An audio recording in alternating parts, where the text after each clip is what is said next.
વિદ્યાર્થી મિત્રો, તમારું ખૂબ ખૂબ સ્વાગત છે મારી આ ચેનલ સ્ટડી વિથ નેન્સીમાં। જો હજી સુધી તમે મારી આ ચેનલને સબસ્ક્રાઇબ ના કરી હોય તો જલ્દીથી સબસ્ક્રાઇબ કરજો। આજે આપણે પ્રકરણ નંબર 9 પરિમિતિ અને ક્ષેત્રફળમાં સ્વાધ્યાય 9.1 નો પ્રશ્ન નંબર 6 જોઈશું। તો અહીંયા જુઓ, પ્રશ્ન નંબર 6 આપેલો છે કે સમાંતર બાજુ ચતુષ્કોણ ABCD માં DL અને BM અનુક્રમે બાજુઓ AB અને AD પરની ઊંચાઈઓ છે। જો સમાંતર બાજુ ચતુષ્કોણનું ક્ષેત્રફળ 1470 સેન્ટીમીટરનો વર્ગ હોય અને AB બરાબર 35 સેમી તથા AD બરાબર 49 સેમી હોય તો BM અને DL ની લંબાઈઓ શોધો। તો અહીંયા જુઓ, આપણને સમાંતર બાજુ ચતુષ્કોણ ABCD આપેલો છે।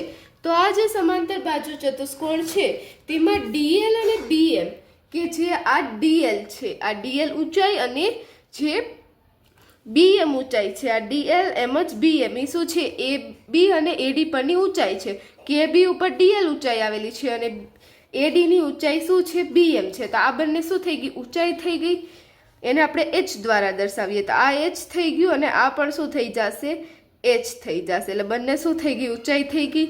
જો હવે સમાંતર બાજુ ચતુષ્કોણનું ક્ષેત્રફળ, એટલે અહીંયા જો હવે આપણને શું આપી દીધેલું છે કે આનું આખા જે ચતુષ્કોણ છે તેનું ક્ષેત્રફળ, તો અહીંયા ક્ષેત્રફળ આપણને કેટલું આપ્યું છે, ક્ષેત્રફળ બરાબર 1470 સેન્ટીમીટરનો વર્ગ આપેલો છે।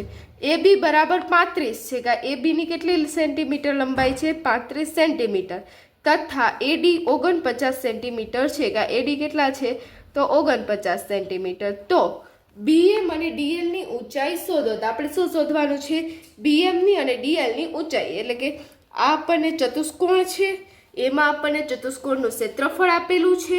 હવે AB અને DA એ શું છે, પાયો છે, એટલે પાયાનું માપ આપેલું છે। એટલે આપણને ક્ષેત્રફળ અને પાયાનું માપ આપેલું છે, એના ઉપરથી આપણે જે BM ઊંચાઈ છે અને DL ઊંચાઈ છે, બે ઊંચાઈ આપણે શોધવાની છે। તો સૌની પહેલા આપણે ઊંચાઈ DL શોધશું। આ DL ઊંચાઈ છે, આ ઊંચાઈ સૌથી પહેલા શોધશું। તો જે વસ્તુ આપણને આપેલી છે એ લખી દેવાનું। તો પહેલું કરીને આપણે લખશું કે અહીં AB બરાબર આપણને શું આપેલું છે, AB બરાબર પાયો, એટલે આધાર, પાયો અથવા તો આધાર, તો એને આપણે B ધરે દર્શાવીએ એટલે AB બરાબર B અને એ કેટલું આપેલું છે, 35 સેન્ટીમીટર। હવે પછી એના પછી શું આપેલું છે કે આપણે જે DL છે એ શું કરવાનું છે, શોધવાનું છે। DL શું છે, ઊંચાઈ છે, એ આપણે શોધવાની છે। તો હવે આપણે અહીં ક્ષેત્રફળનું સૂત્ર મૂકીશું કે સમાંતર બાજુ ચતુષ્કોણ, સમાંતર બાજુ ચતુષ્કોણનું ક્ષેત્રફળ, ચતુષ્કોણનું ક્ષેત્રફળ બરાબર, તો એનું ક્ષેત્રફળ કેટલું અહીંયા આપણને આપેલું છે, સમાંતર બાજુ ચતુષ્કોણનું ક્ષેત્રફળ તો કેટલું છે, 1470 બરાબર 1470 સેન્ટીમીટરનો વર્ગ।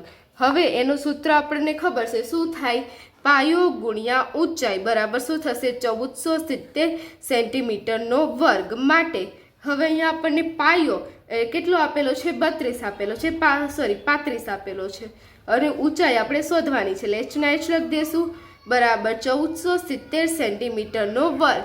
હવે આપણે H શોધવા છે એટલે શું કરશું, 35 ને બીજી બાજુ લઈ જશું, એટલે H સૂત્ર કરતા કરીએ, 35 બીજી બાજુ જાય એટલે ગુણાકાર હતો એટલે શું થઈ જશે, ભાગાકાર। એટલે ભાગાકારો એટલે ક્યાં આવે, નીચે આવે, એટલે આ ઉપર હતું એ નીચે ભાગાકારમાં આવશે, ગુણાકારમાં હતું એટલે એનું શું થઈ જશે, ભાગાકાર થઈ જશે। હવે આપણે આગળ ભાગાકાર કરીએ તો શું થશે કે 21 સત્તા કેટલા થાય, 1447 થાય, પણ અહીં પાછળ 0 છે એટલે આપણે અહીંયા છે ને 21 ની પાછળ 0 લગાડી દઈએ એટલે 210 ગુણ્યા 7 થઈ જાય 1470, એટલે 1470 કટ થઈ જશે। એવી જ રીતે 5 સત્તા 35 એટલે 35 કટ થઈ જશે। એવી રીતે ભાગ ઉડાડવાના કે બે અહીંયા એક સાથે એક એવી સંખ્યા થાય કે જેનાથી બંને વિભાજ્યો, એટલે કઈ 7 કટ થઈ જશે। એટલે H બરાબર કેટલા આવશે, 210 ના છેદમાં 5। હવે 210 ના છેદમાં 5 કરીએ તો કેટલા થાય, 42 પંચા 210, 42 ગુણ્યા 5 એટલે 5 કટ થઈ જાય ને 210 કટ થઈ જાય, માટે H બરાબર કેટલા મળે, 42 મળે।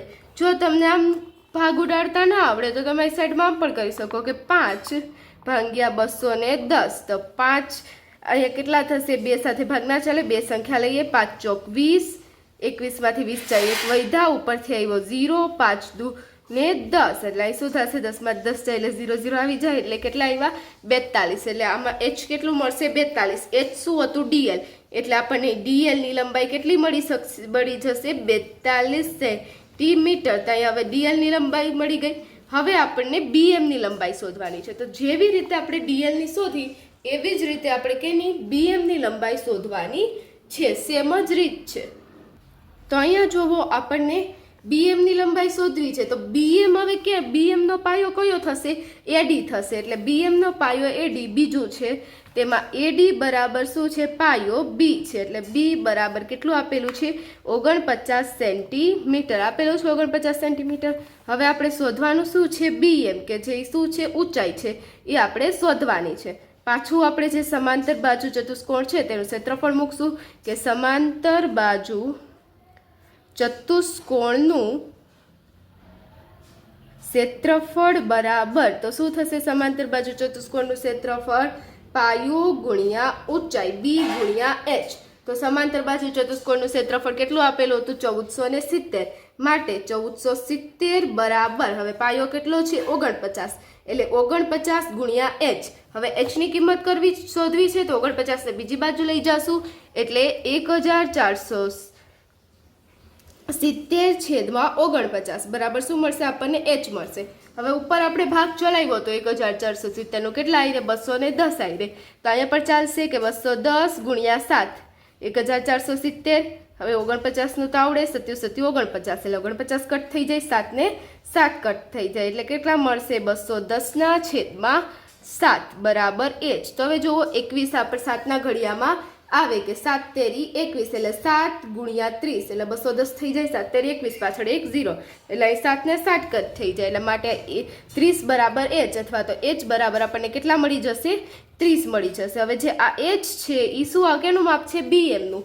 એટલે માટે bm પણ કેટલા થઈ જશે? 30 થઈ જશે. 30 અથવા તો 30 સેન્ટીમીટર. તો અહીંયા જુઓ આપણને dl 42 સેન્ટીમીટર અને bm 30 સેન્ટીમીટર મળી જશે. એટલે અહીંયા આપણને જુઓ રકમમાં આપેલું હતું bm અને dl ની લંબાઈ શોધો. તો dl કેટલા થશે? 42 અને bm થશે 30 સેન્ટીમીટર.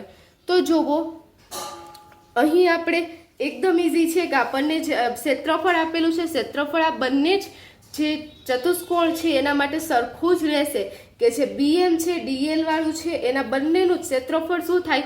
આખું ચતુષ્કોણ તો એક જ છે, એના પાયો અને ઊંચાઈ ભલે અલગ અલગ હોય પણ ક્ષેત્રફળ શું રહેશે? બંનેમાં સરખું જ રહેશે. બંનેમાં કેટલું રહેશે? એ 1470 જ ક્ષેત્રફળ રહેશે.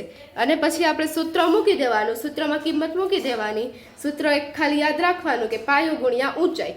હવે જ્યાં કિંમત ખૂટતી હોય ભાગાકાર કરીને કિંમત મેળવી લેવાની. એકદમ સરળ દાખલો છે. જો તમને વિડીયો પસંદ આવ્યો હોય તો લાઈક શેર સબસ્ક્રાઈબ કરજો. જો હજી સુધી તમે મારી આ ચેનલને સબસ્ક્રાઈબ ના કરી હોય તો જલ્દીથી સબસ્ક્રાઈબ કરજો જેથી તમને મારા બધા જ વિડીયો સૌને પહેલાં મળી રહે. Thanks for watching.